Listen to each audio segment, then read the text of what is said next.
All right, we're going to start talking about financial planning, and we're obviously going to start with just a introductory chapter about, what does a financial planner do? What's the environment like for a financial planner? So the first thing we need to kind of discuss a little bit about is what we might refer to as emerging patterns. If you kind of think about what's happening in the environment, it is a moving target, if you will. The definition of a family is changing, right? There's a decline of growth of married households with children. Married folks aren't having as many children as they used to. There's an increase in the number of single-person households, that is, single-parent households. And of course, a growing number of adult children are actually starting to take care of their elderly parents. So the actual definition of a family and how each individual person sees that is vastly different. We could talk a little bit about the reality of the American dream. In my opinion, the reality of the American dream is just a recipe for debt. In order to have any part of the American dream, you have to borrow. And you have to borrow usually when you don't have the funds to make all the payments on the debt. So it creates a very dangerous situation for younger people to kind of understand and live out, in quotes, the American dream.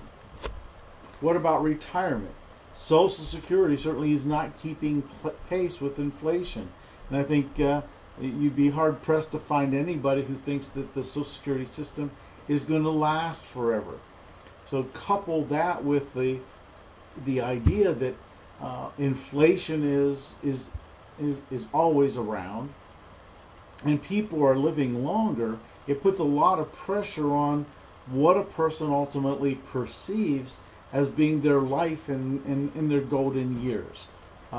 It either puts a pressure on the things that you can do during golden years, or it puts pressure on actually when retirement can actually start.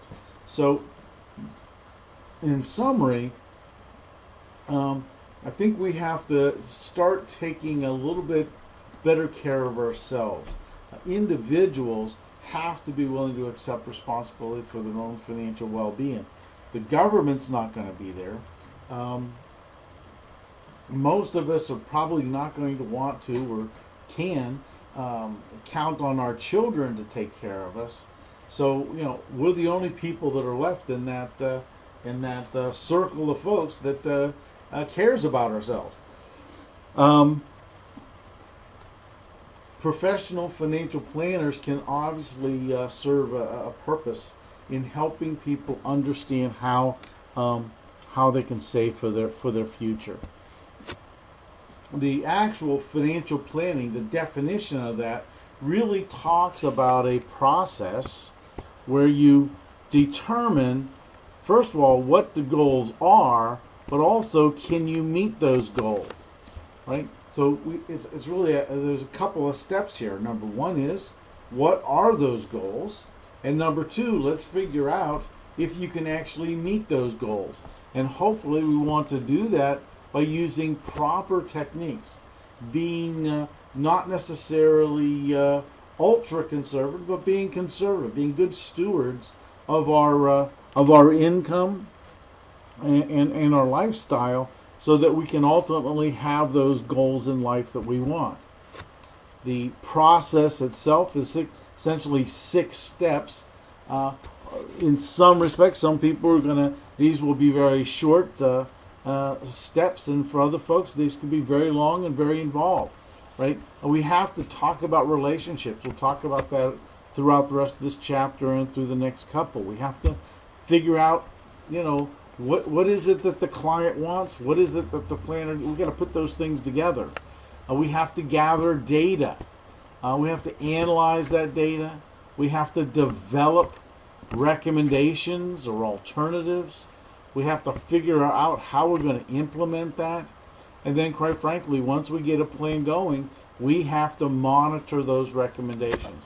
We have to make sure that whatever our recommendations are, that plan actually ultimately takes place, and revisions are made where necessary.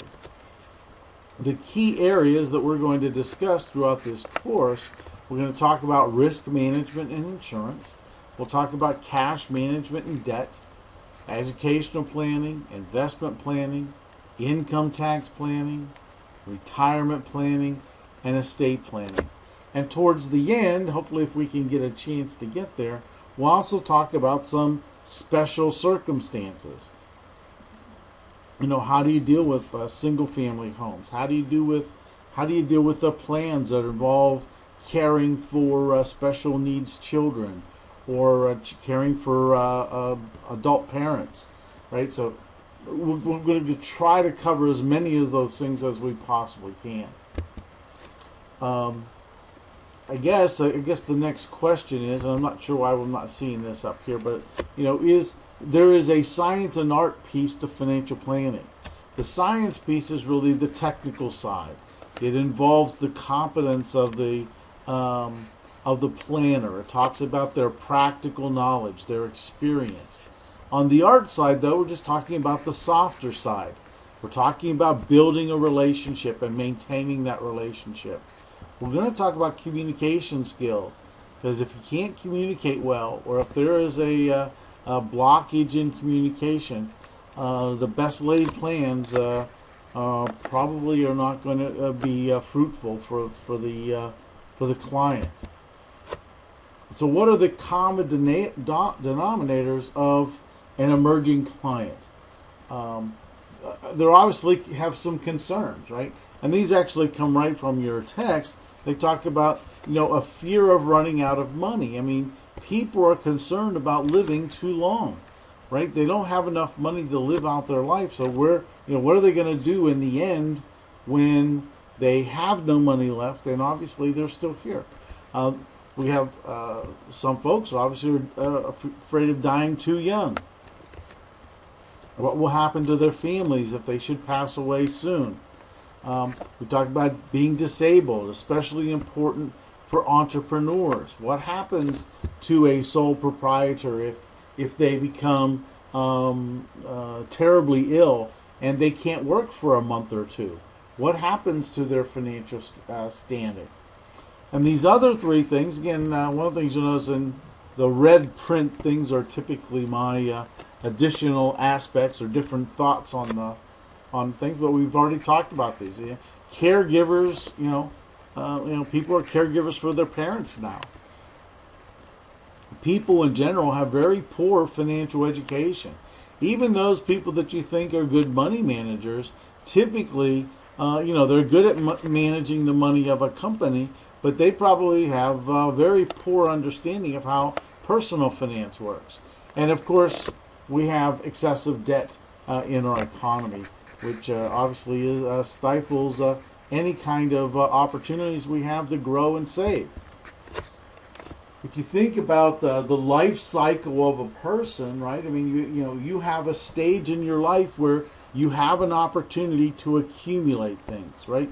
It's your working lifetime at the very beginning of work, right? The consolidation stages towards the end of that, where you've brought together all of your savings. You're now in a little bit of a more of a conservative kind of a preservation kind of a mode. And then finally, we have a spending and gifting stage where you're going to figure out over your life, once you get to retirement, how are you going to spend your money? If there's money left over, who's going to get that money at the end? So, I mean, everybody has these similar cycles. The strategies are very similar within each one of those cycles. Really, the person doesn't change dramatically the types of things that are available. I mentioned earlier some of these special situations, and we're going to talk about these. We're going to talk about, how do you deal with divorces? When you're dealing with widows or widowers, how can you deal with that? We talked about non-traditional families, single parenting, special needs, elderly parents, terminal illness. You know, what happens when people lose their jobs? I mean, obviously people are very concerned now. What do we do for military families? You know, there's certain kinds of planning that's very important for military families, and quite frankly, most of them don't have that kind of planning in place. And then finally, what happens if you get sudden money? What happens if you walk into some type of a monetary windfall? How are you going to deal with that? What are you going to do with the money? What's the plan? Clients have to feel that the planner is, and then we're going down to it, they're accountable, right? That they're going to take responsibility for the